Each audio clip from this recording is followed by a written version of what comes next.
today is Tara Grays.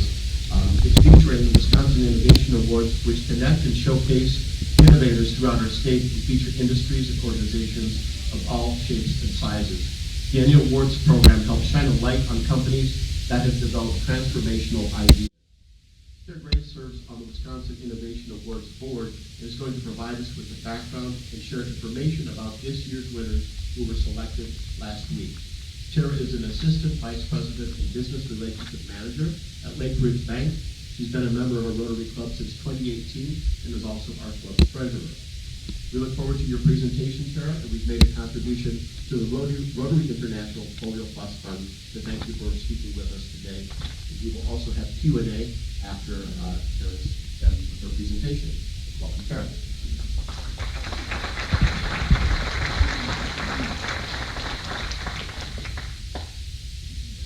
Thank you, President Charles. As he noted, many of you may know me as the commercial lender at Lakewood Bank or a member treasurer of our club. About WIA, the greater good that we're doing for the state of Wisconsin, and ways if you are interested in getting involved. Thanks, Jane.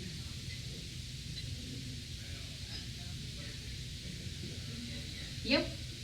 Thank you. Yeah, that's great. Okay, so Wisconsin Innovation Awards, we, as Charles had alluded to, celebrate and inspire innovation, highlighting, honoring groundbreaking ideas that are happening right here in the state of Wisconsin. We were founded in 2014. We're a 501c3 and have an 18-person board. The event was originated by Matt Yonko and Joe Boucher. Matt Yonko is a serial entrepreneur here in the Madison market, and he had actually formed an organization or an entity that was crossed the border and also operated in the state of Illinois. And the Chicago Innovation Awards had been around for several years, and they had him as a finalist at the Chicago Innovation Awards, and he had actually won. And he came back and said, why are we not doing this in Wisconsin? We have so many amazing opportunities to highlight or entities, organizations that are doing innovative things. We should do this here. So Matt, Joe, with funding from the American Family Insurance, Baird, Exact Sciences, First Business, Nair Boucher, and WEDC, along with several of our annual sponsors, organized the Wisconsin Innovation Awards. Let's get the dates up there. There we go. Okay. So the process for all of this is every single year we have nominations from March 15th through the end of May. Then we do judging all summer long between June 1st and July 29th. And then after, I'll explain the process to become a finalist. We announce finalists in August, and then eventually in October, typically around October 12th, we have our annual Wisconsin Innovation Awards, announce the videos for our finalists, and then also the winners, and then provide them with the actual awards. However, the process of becoming a finalist is pretty rigorous. During the nomination, any company is allowed to be nominated as long as they're doing innovative things in their industry. However, after that nomination has been submitted, our event organizers connect with those organizations and ask for additional materials, different types of testimonials, photos submitted, videos on their process, and then at least 5 separate judges look at everything that was submitted from each of those organizations, and they separately score each of those submissions in 2 separate rounds, and then finally in each round have a scores that are carefully tabulated and normalized, and then we end up with our finalists. So I don't want to embarrass anybody, but at this point, I would like Aurelia Estrada to please stand up. Aurelia was one of the finalists for the nonprofit category for affordable dental care this year.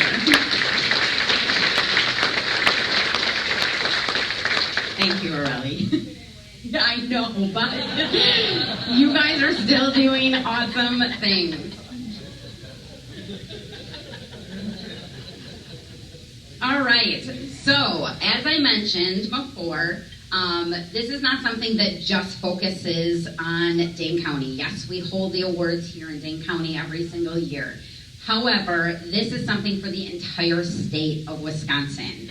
So I wanted to just kind of break out in this slide how many nominees we've had, how many different winners, and the different industry segments that all of these nominees have actually come from. Oop, thank you.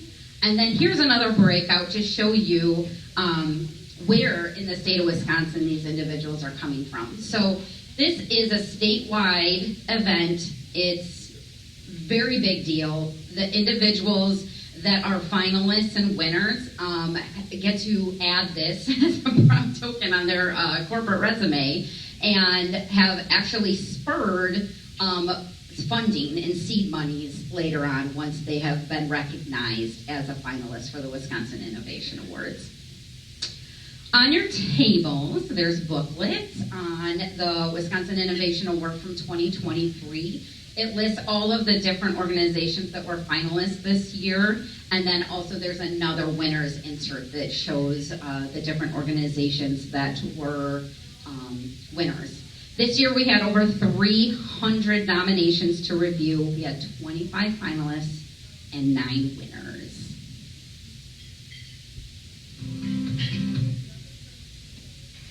Okay, here is a list of our Innovation Award winners, and I would like to go through and play a small clip video of each of our winners for this year. How's my time, June? All right, let's go ahead.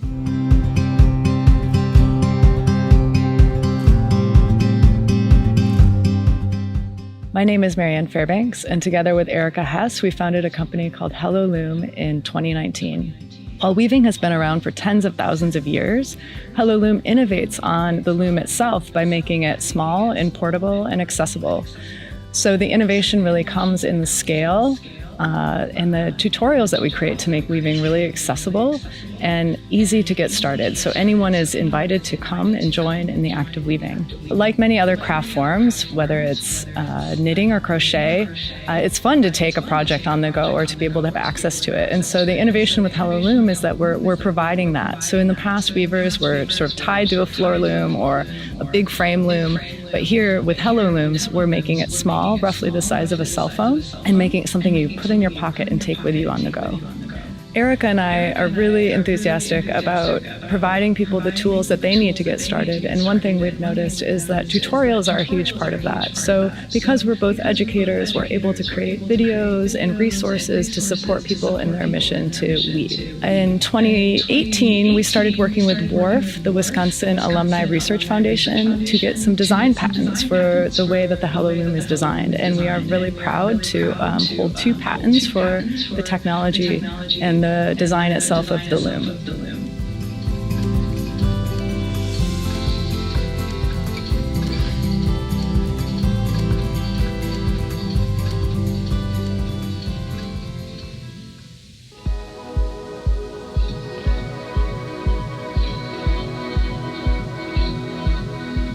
Hi, my name is Lisa Jones, Executive Director at Community Clothes Closet. Community Clothes Closet is a basic needs nonprofit organization located in Menasha that provides free clothing to people in need. We have been around since 1980, and we were started with the need of 1 pair of shoes and are now serving over 7,600 individuals on an annual basis. All of the items we provide are free, and we are serving the entire family. So whether that's an infant or an adult, we have clothing for everyone. In addition, we meet people where they're at, and through Traveling Closet, that is what has made us very unique. There is no other mobile closet in the state of Wisconsin, and so we've really done something very innovative to make sure that people here in our community and outside of our community are getting the resources they need. We want to make sure that where we go, we're going to have the most impact.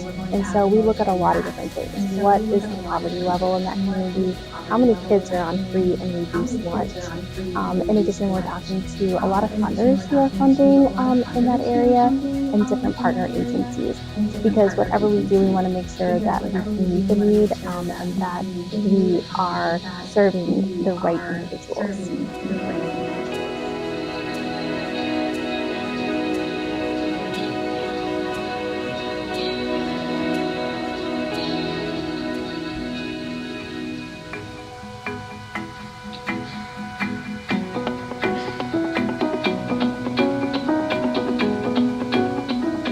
My name is Manish Arora, and I'm the founder and CEO of Elephas. Elephas exists to improve the lives of those affected by cancer. We are designing, developing, and commercializing a platform to predict response to immunotherapy.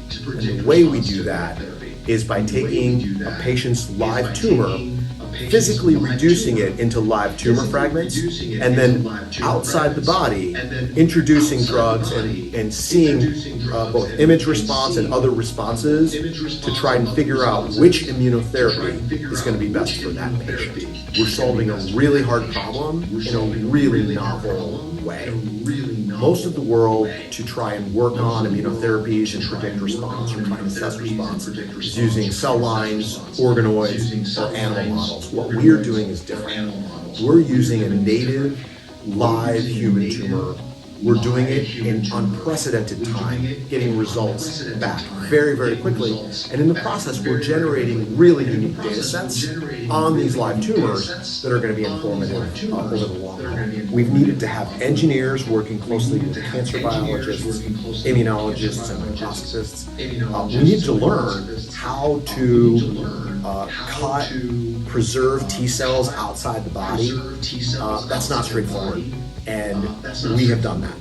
We've seen it working in our analytical studies, we've seen it working in animal models, and now the challenge in front of us is to go show that this works in human patients with clinical correlation studies. That is what we look forward to working on, and that is what the next couple of years has in front of us.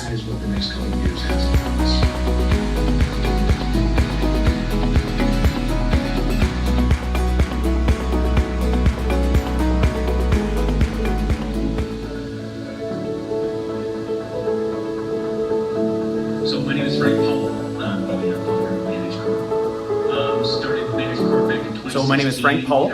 I'm the founder of Managed Corp. Started Managed Corp back in 2016, and our real goal was to be a different kind of service provider in the IT industry. My name is Nick Militich, and I am CTO here at Managed Corp. I am the creator of Watchdog, which is Managed Corp's proprietary monitoring solution. We created this product to really allow our clients to not only know that their systems are safe and operating as they should and performing as they should, but we created it so that we can allow our clients to look at what they have in their environment.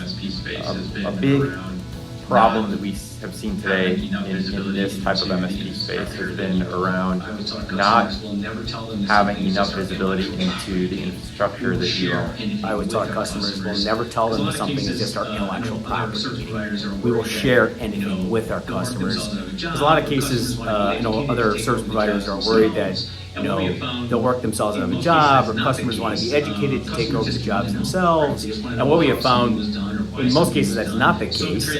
Customers just want to know, right? They just want to know how something was done or why something was done. So the transparency has been very, very beneficial to our relationships. The Watchdog platform not only allows for monitoring and predictive analytics capabilities, but it provides a level of automation that we generally don't see in the MSP space.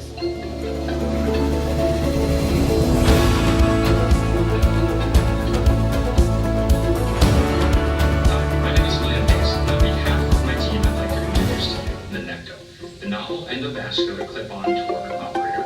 This is the next step in endovascular technology.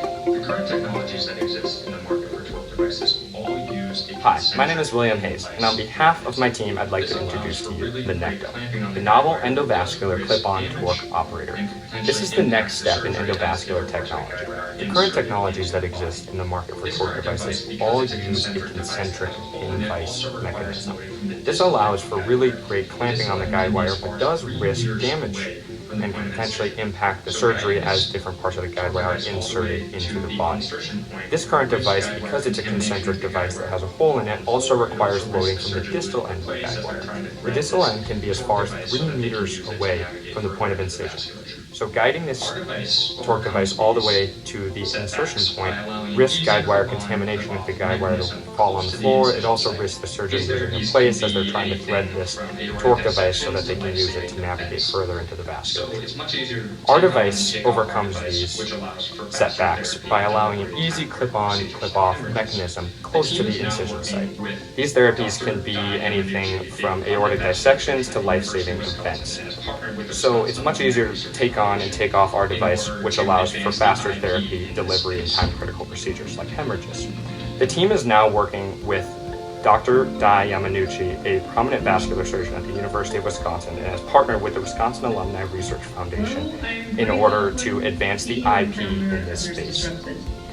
We are a medicine-based software company, and we create telehealth solutions for virtual nursing in hospitals and in community spaces such as homeless shelters. We have a massive nursing shortage in the United States and globally. By 2030, we're going to be about 13 million nurses. Hello, I'm Bree Laughlin, CEO and founder of Nurse Disrupted. We are a medicine-based software company, and we create telehealth solutions for virtual nursing in hospitals and in community spaces such as homeless shelters. We have a massive nursing shortage in the United States and globally. By 2030, we're going to be about 13 million nurses short. And that's not something that we can just fix by doing more of the same thing. Something has to change.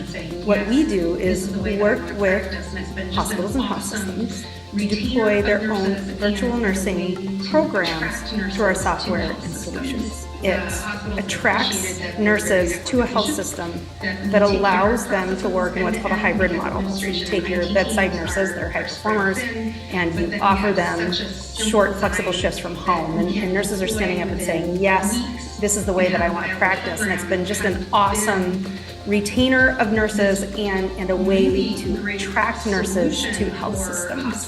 The hospitals have appreciated that we're very network efficient, that we take care of processes end to end because administration and IT teams are spread thin, but that we have such a simple design that we can deploy within weeks and have a viable program has been this really great solution for hospitals that are in this moment of crisis around nursing staff.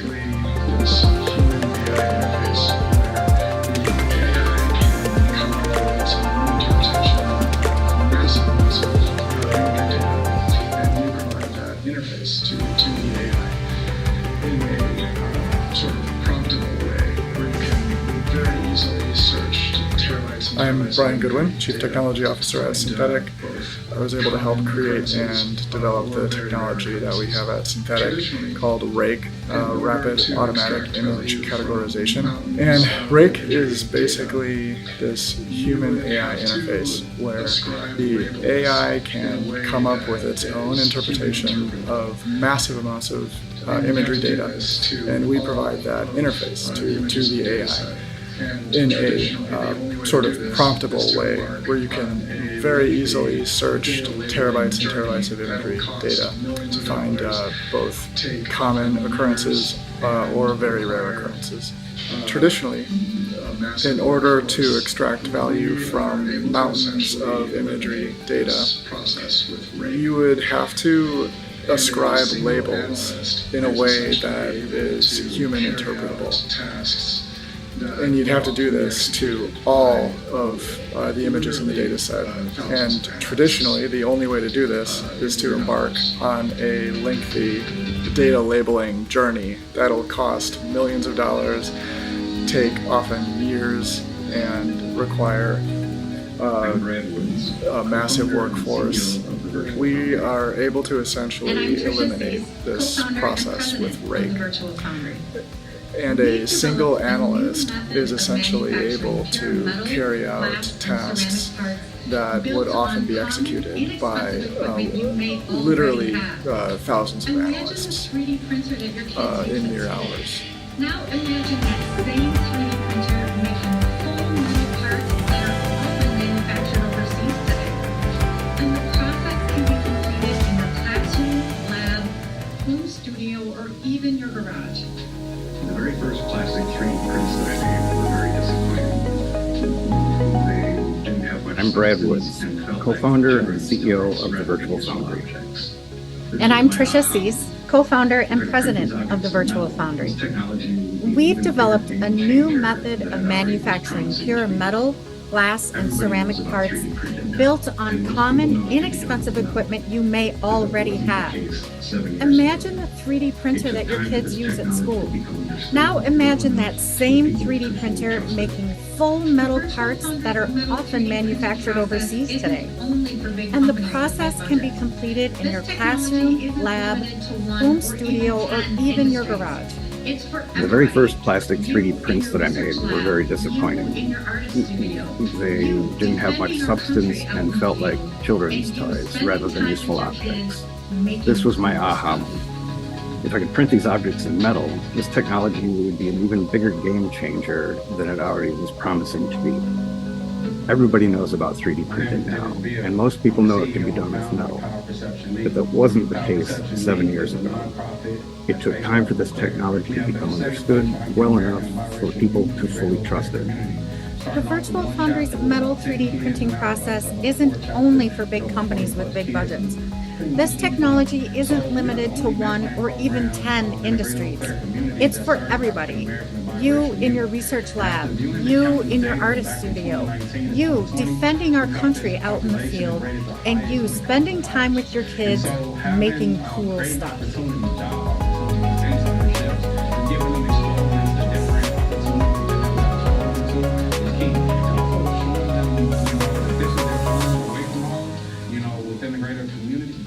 Community, it also opened up doors to help them realize that they can be that CEO one day. My name is Dennis Beal. I'm the CEO and founder of Power Perception Inc. Power Perception Inc. is a nonprofit that's based out of Eau Claire. We have been a safe place for African American and biracial youth in the greater Eau Claire community.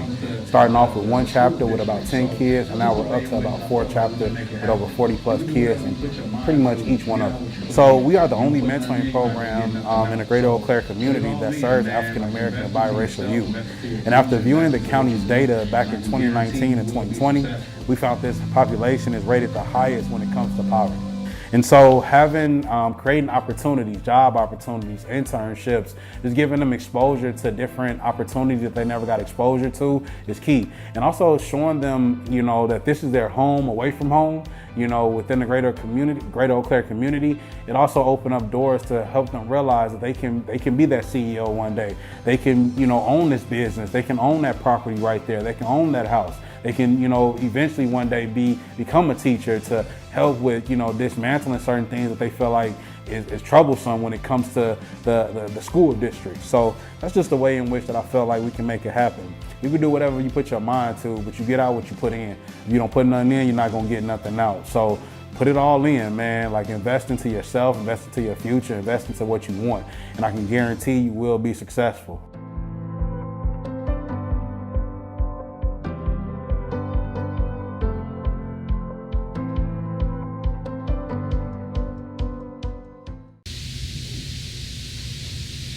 All right, and I know that was a lot of video to digest in one sitting. However, I thought it was best if each one of our finalists actually got to tell you in their own words what they're doing, why it's so important to them, and the difference that they're making in our community, in our state.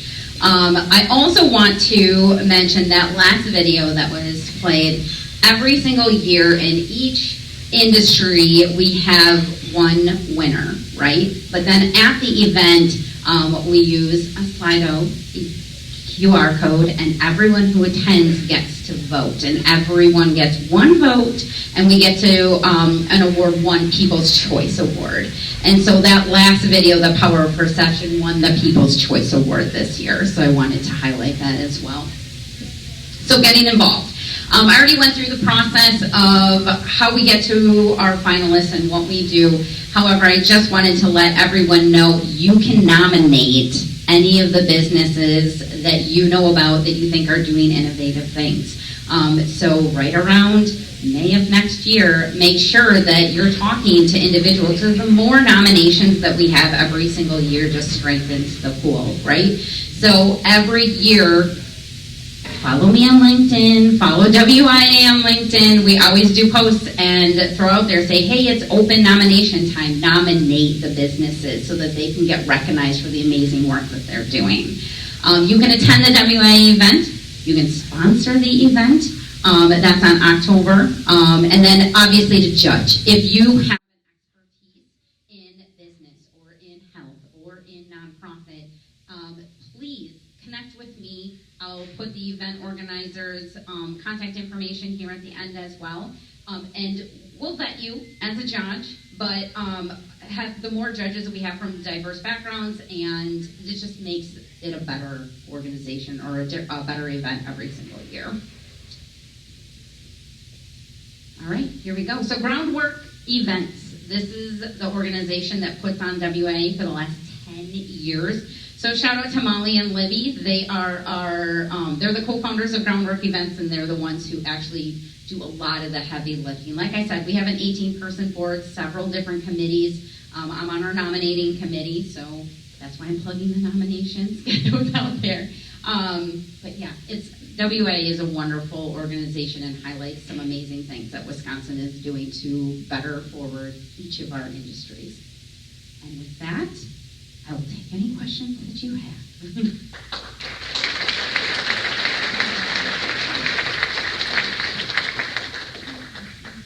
John Braden, what are the awards?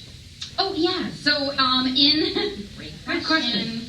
So on the table, each table has one of these booklets in there. So depending on the nominations that we have and the finalists that we come up with, that's how we determine each of the industries or each one of the sections that we give out awards for. So we had plenty in the biotechnology, things like that this year. So you'll see in the booklet on your table, the black highlighted above, that was the section that industry or that organization won that year. So it really depends on every year what companies in the state of Wisconsin are being innovative and who's being nominated. So we actually, you'll see your normal ones like education, business is typically in there, definitely stuff with biotechnology is always in there. But those sections are determined by who we end up with as finalists. Great question, Charles. So no, there is no monetary award. They're actually given just an award with their name that's engraved on it, but bragging rights. Any other questions? All right, well, thank you guys so much. Support your organizations and your businesses and your community.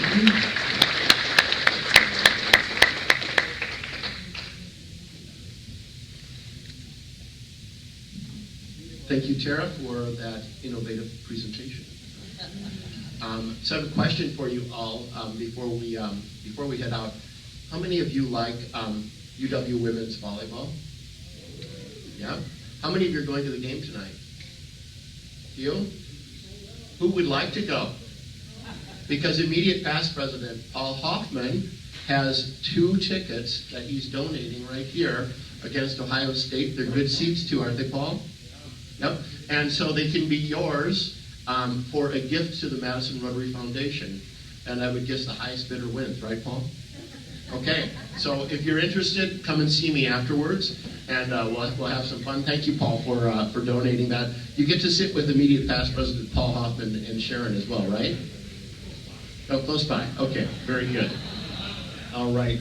Please join us next week when we will hear from the City of Madison's Director of Transportation, Tom Lynch, who will review Madison's transportation history and new initiatives being implemented, including bus rapid transit, complete green streets, Vision Zero, and passenger rail planning. So hope to see you all back here again next week. And before we close, please stand and we will recite the Rotary four-way test together. Is it the truth? Is it fair to all concerned? Will it build goodwill and better friendships? Will it be beneficial for all concerned? Have a great week, everyone. We are adjourned.